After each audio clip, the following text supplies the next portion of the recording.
Miller, é sonhar demais imaginar que daqui a algum tempo a gente vai ter candidatos debatendo propostas efetivas para o país, discutindo problemas da educação, que é uma... Vou puxar por um lado que você gosta muito de falar, que eu sei, a gente debate muito isso dentro e fora do ar, nas nossas mensagens também pelo WhatsApp. É demais querer cobrar, estimular, e aí você pode, e tem a liberdade total aqui de nos corrigir se você acha que a mídia, né, nós aqui, às vezes damos muito palanque para assuntos menos interessantes. Queria saber de você se nessa eleição diferente que vamos ter aí, com essa triangulação, como você disse, né, com esse polo triangular, nós podemos ter mais discussão séria daquilo que o país precisa para economia, educação, saúde e tudo mais? Olha, Pedro, já aproveito para fazer uma propaganda aqui do nosso Canal Livre, né? O Canal Livre desse fim de semana analisou exatamente isso, né? E realmente a preocupação foi... Pergunta não foi à toa. Foi um gancho aqui, mas não foi combinado, hein? Não foi combinado. Mas e o nosso Fernando Mitre, né? Ele enfatizou exatamente isso, quer dizer, que o Grupo Band, a preocupação é colocar discussões de programas, discussões para o país. Vamos lá, a educação avançou muito pouco nos últimos... Se é que avançou alguma coisa... Não é? Falar em educação, né? Pois é, a Sônia fez... Eu brinquei com a Sônia aqui, que eu ia meter a colher aqui, né? Eu achei... Fica à vontade, Sheila. Um tema essencial para o país, esse da educação. Vamos lá, o governo trocou 3 vezes de ministro. Se eu perguntar, olha, eu conheço essa área, perguntar para as pessoas qual é o programa de educação hoje federal, qual é a política de educação federal, na minha visão, não tem. A ideia de fazer aquelas escolas cívico-militares, tudo bem, aqui e ali pode ser uma experiência interessante, mas aquilo não é um projeto para o país.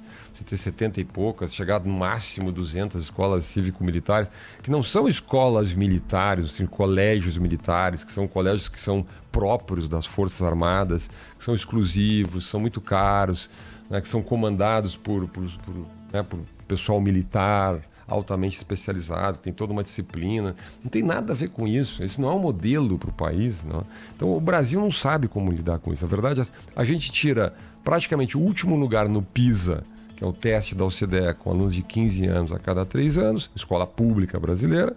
A escola pública ficou, vamos falar a verdade, ficou parada durante a pandemia, com raras exceções.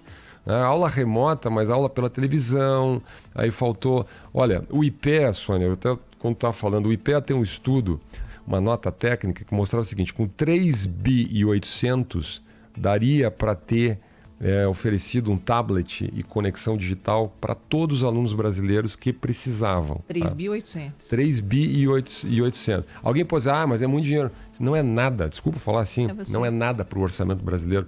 Nós gastamos mais de 600 bi a mais na pandemia com N medidas. A gente errou na dose, cá entre nós, todo mundo é a favor do auxílio emergencial, mas nós gastamos quase 300 bi naquele auxílio emergencial no ano passado, totalmente descalibrado. Um monte de gente recebeu que não precisava ter recebido. Chegou a pessoas que não deveriam ter recebido. Exatamente. Então, 3 bi, faz a conta aqui, 3 bi e 800 para permitir o acesso à educação para um país que gastou 600 bi. E aí o prefeito diz que não tem...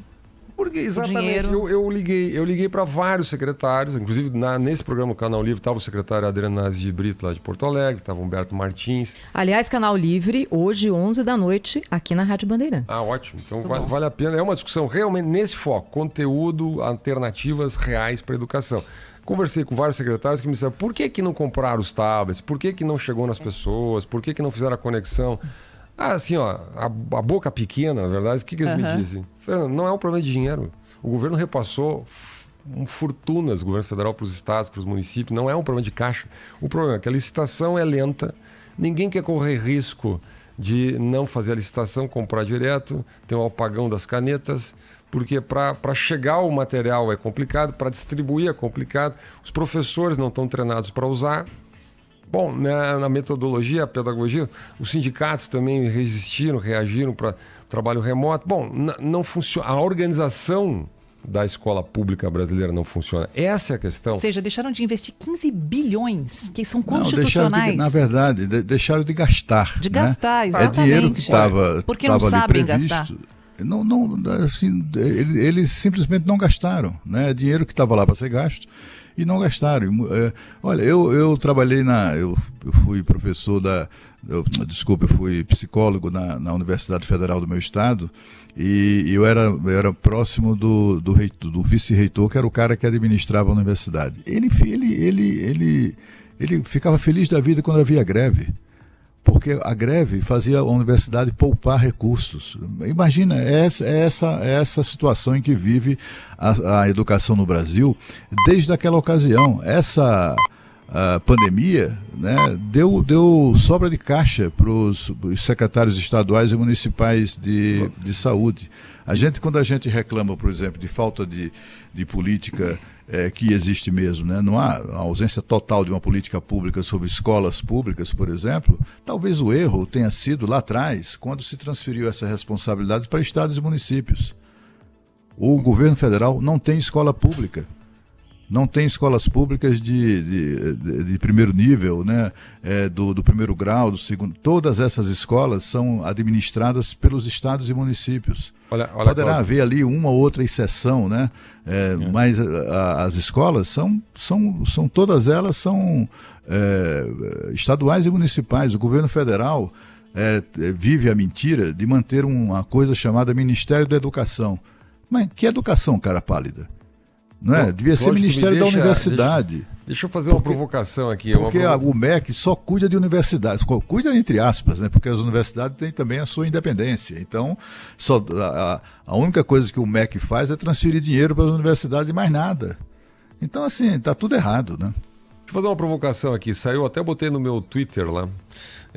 O Michael Bloomberg, prefeito de Nova York, anunciou semana passada que vai investir 750 milhões de dólares em charter schools nos Estados Unidos nos próximos 5 anos, que é um modelo que ele criou em Nova York, vários outros, mas ele criou em Nova York, um grande estilo, eu visitei inclusive, que é o seguinte: faz um contrato com instituições de natureza privada, de alta performance, que sabem fazer gestão de educação, que não tem a burocracia do governo. O que não funcionou, Sônia, nesse ponto que tu colocaste, extremamente importante, é a burocracia do governo. Porque não era o dinheiro. O problema é que o governo tem o dinheiro, tem o orçamento, mas ele não consegue gastar.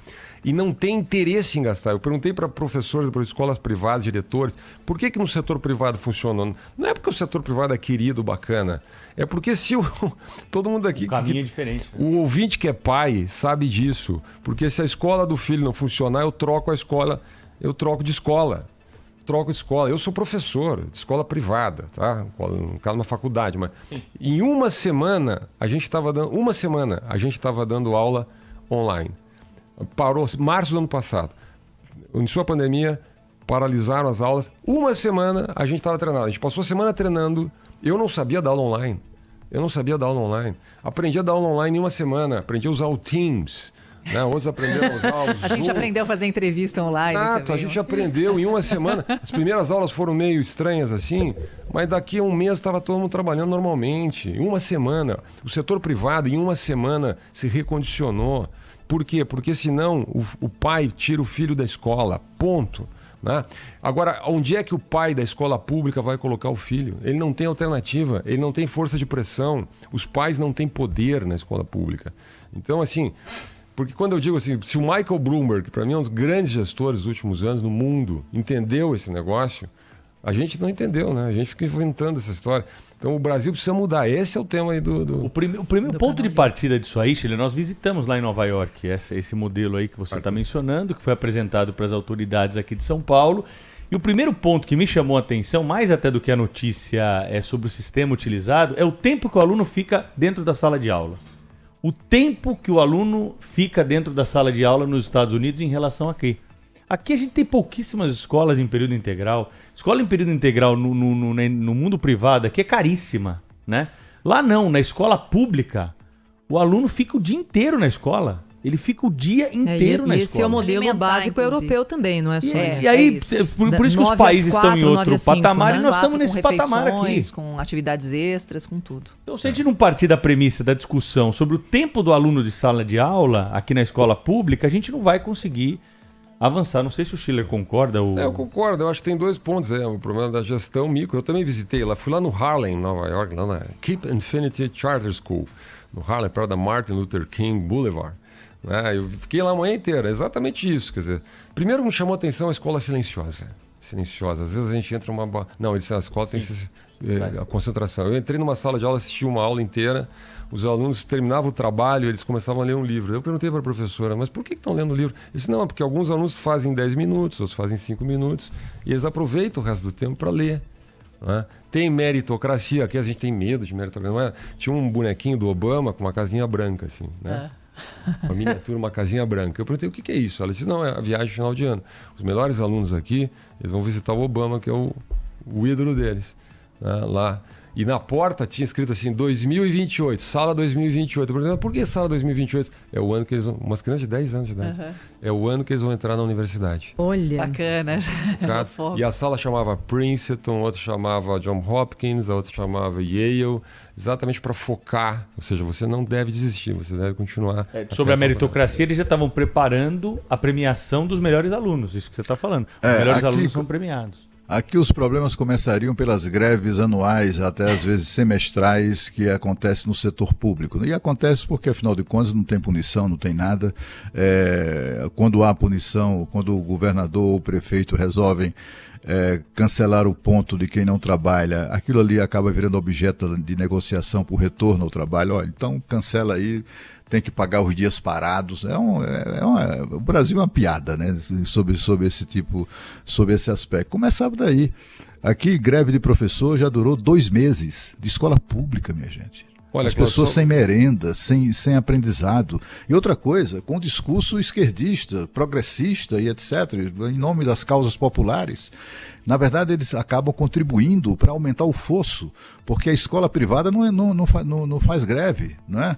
Está lá os alunos que estão na escola privada e estão, portanto, tem um outro padrão de desempenho no acesso à universidade, né?